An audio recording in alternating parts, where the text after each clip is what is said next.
애초 이 사건은 생활고에 따른 극단적인 선택으로 추정됐었습니다. 그런데 2달 만에 보신 것처럼 살인 사건이 됐습니다.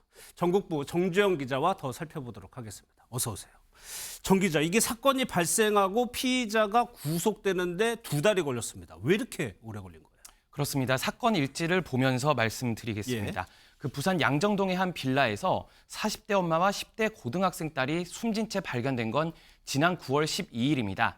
경찰은 엿새 만인 9월 18일 주변에 사는 50대 이웃 주민을 불구속 입건했습니다. 지난 2달 동안 경찰은 다양한 증거를 들이밀며 범행을 추궁했는데요. 경찰은 살인 혐의를 입증할 결정적인 증거를 확보해 구속영장을 신청했고 어제 부산지방법원은 구속영장을 발부했습니다. 그 혐의 입증에 시간이 걸려 영장을 신청하기까지 많은 시간이 걸렸다는 게 경찰의 설명인데요.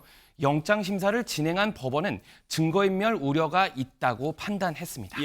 그런데 정 기자, 가장 궁금한 거는 살인 사건으로 전환한 이유가 뭐예요? 네, 애초 이번 사건은 생활고에 따른 극단적 선택에 무게가 실렸었는데요. 그 수사 과정에서 반전이 일어났습니다. 그 경찰이 의심한 부분은 첫째, 숨진 어머니가 평소 하고 다니던 귀금속이 사라졌다는 점, 둘째는 숨진 딸의 휴대전화가 집 밖에 버려진 채 발견이 됐다는 점입니다. 또 어머니는 흉기에 찔린 흔적이 있었고 딸의 몸에서는 타박상이 발견됐는데 국과수는 사인이 질식사로 보인다고 결론 내렸습니다.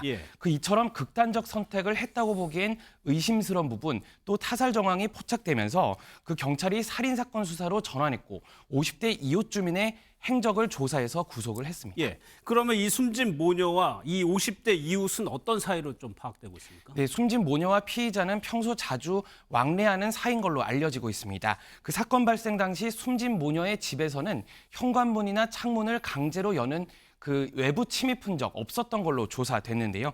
즉 얼굴을 잘 아는 면식범이 자연스럽게 집 안으로 들어온 걸로 보입니다.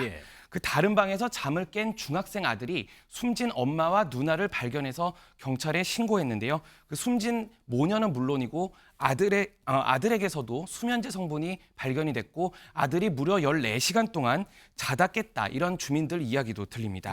그 결국 50대 이웃 주민이 숨진 모녀와 아들에게 뭔가를 먹인 뒤 범행을 저질렀다 이렇게 추론할 수 있는 대목입니다. 그러면 이 피의자는 여전히 범행을 부인하고 있나요? 네, 사건 발생 직후부터 지금까지 피의자는 자신의 범행이 아니라면서 혐의를 일관되게 부인하고 있습니다. 그 경찰 관계자는 오늘 MBN과의 통화에서 계속 범행을 부인하고 있다고 전했는데요. 그렇지만 경찰은 살인 혐의를 입증할 수 있다며 자신감을 내비치고 있습니다. 정 기자 설명을 들었지만 아직도 궁금한 게 좀 많이 있어요. 사건의 전말을 알려면 언제쯤 할 수 있을까요? 경찰은 수사 중이라 자세한 내용은 설명해 줄 수 없다면서 좀 조심스러운 입장입니다. 그 주말이 지나고 다음 주 월요일쯤 현장 기자들이 추가 취재를 하면 조금 더 구체적인 사건의 윤곽이 드러날 걸로 전망이 되고 있습니다. 알겠습니다. 여기까지 듣겠습니다. 지금까지 정주영 기자였습니다.